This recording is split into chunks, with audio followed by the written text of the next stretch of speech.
مباراة راحت وجات كأفضلية. كان شوطها الأول برشلونة هو الأحسن، وجندوجان كان كلمة السر لبرشلونة، مش بس عشان جاب هدف التقدم، لا وعشان حتى انه لعب في دور أعمق من المعتاد في ماتش امبارح.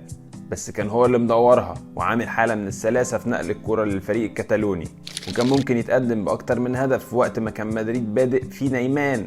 وحتى الجون الأول يشهد قد إيه نص الفرقة كانت نايمة في كل حاجة، زي الالتحامات والثنائيات، تحسهم كده كانوا واكلين باييه بجوزة الطيب، لحد ما جندوجان لقى نفسه هو الجون.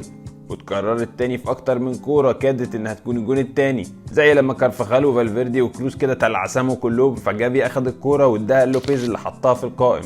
وعشان برشلونه ما استفادش من فرصه، وكمان كان حظه وحش في كوره رأسيه في اول الشوط التاني تيجي في القائم برضه من مارتينيز، وعشان من يضيع يقبل، فمدريد رجع وقلب الترابيزه في شوطها التاني. يحسب لانشيلوتي تغييراته اللي فيها كامافينجا نشط الفريق ومودريتش بدل كروز، ومعاه التغيير الاهم جوسيلو بدل رودريجو اللي سحب الضغط شويه على بيلينغهام وساعده يتحرر اكتر بعد ما كان ممسوك ماسكه سودا خصوصا من جافي.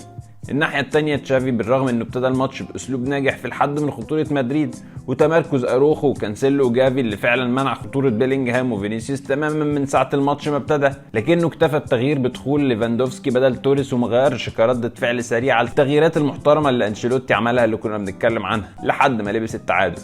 ولما نقول تعادل هنشعر كالعاده في بيلينغهام اللي فك الطلاسم امبارح بلحظه ابداع بصاروخ من 30 ياردة في الدقيقه 68، وبعدها يخطف هدف الفوز في الوقت الضايع عشان يوصل لهدفه ال 12 في مباراته ال 13، ويكون بكده سجل في اول ماتش ليه مع مدريد، اول ماتش اوروبي ليه مع مدريد، واول كلاسيكو ليه مع مدريد. يا راجل ده رونالدو ما عملهاش. وعشان كده في وقت ما برشلونه حاطين علامه اللسان على التيشيرت بتاعتهم اللي هي علامه الفريق العالمي رولينج ستونز بالشراكه معاهم تحت رعايه سبوتيفاي، يجي ابن ال20 سنه وعلى ارضهم وهو اللي مجازا بيطلع لسانه في الاخر. هارد لك لعشاق الكتالوني والف مبروك لعشاق الملكي.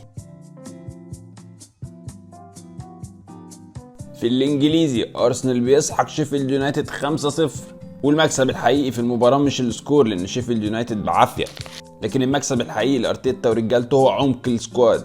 في وقت جابرييل جيسوس بيتصاب فيه نيكيتيا بيملى مكانه وبيجيب هاتريك محترم، مارتينيلي بيجهد، تروسارد بينزل، ساكا عايز يريح، ريس نيلسون بينزل، فابيو فييرا اللي بقاله اسبوعين 3 ما بيلعبش بينزل وبيعمل مساهمه ويجيب ضربه جزاء ويخش يسجلها بنفسه.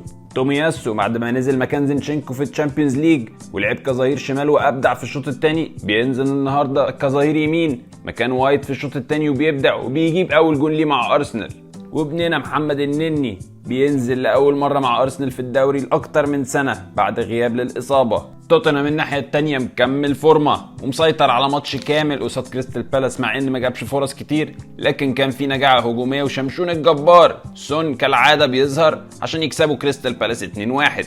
اما تشيلسي بيخسر على ارضه قصاد برينتفورد في درس توماس فرانك بيديه لبوكيتينو بيقول له امسك انت الكوره وانا العب على التحولات، وفعلا يعاقبه بدل المره 2. والجون الثاني في الوقت بدل الضايع بعد ما سانشيز حارس مرمى تشيلسي حاول يطلع على اساس انهم يتعادلوا لكن جه كحلها عماها، وكالعاده نجم برينتفورد مبويمو بجول واسيست. نيوكاسل بيتقدم مرتين بس بيرجع يتعادل مرتين في ارض وولفز. وليفربول بثلاثيه نظيفه واهداف من جوتا ونونيز وصلاح بيكسب 3-0. وفي ديربي مانشستر يونايتد بيلعب بلا هويه وبيلعب ماتش مفتوح قدام السيتي. يا ساتر كانت النتيجه يا ساتر. وما ننساش ان اونانا شال اجوان مؤكده وكان ممكن يبقى سكور اتقل من كده. وبصراحه شديده ما كانش فيه اي مفاجاه في المباراه، لا في اداء السيتي المتوقع ولا في اداء يونايتد المتوقع ولا مستقبل تنهاج ورحيله اللي قرب هيكون مفاجاه.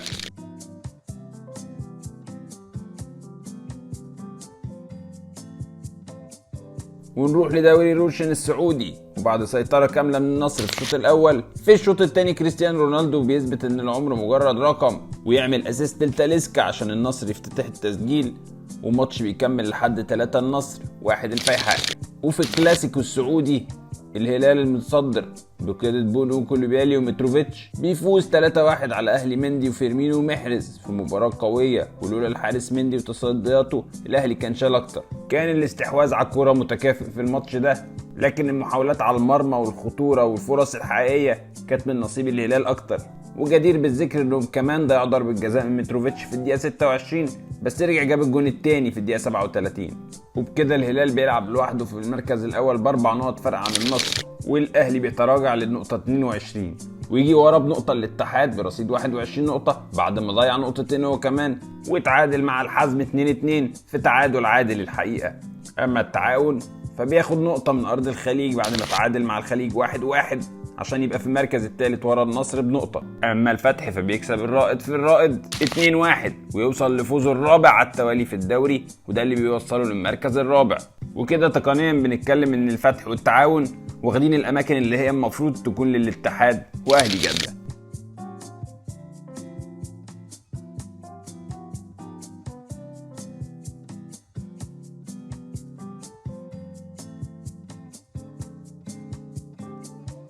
وفي ذهاب نصف نهائي السوبر ليج الافريقي سان داونز بيهزم الاهلي 1-0، وفي الحقيقه سان داونز تفوق على الاهلي تكتيكيا وفنيا تماما.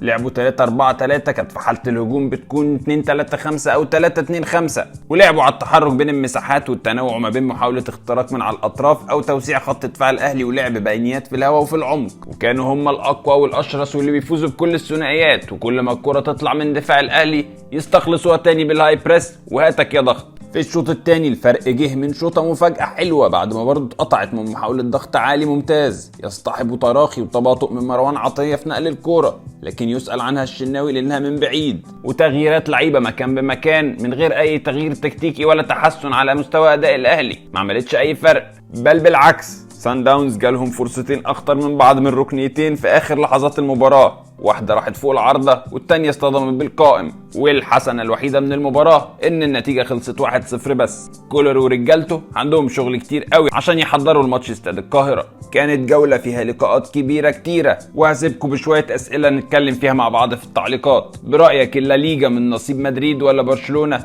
ولا ممكن جيرونا يفجر مفاجاه؟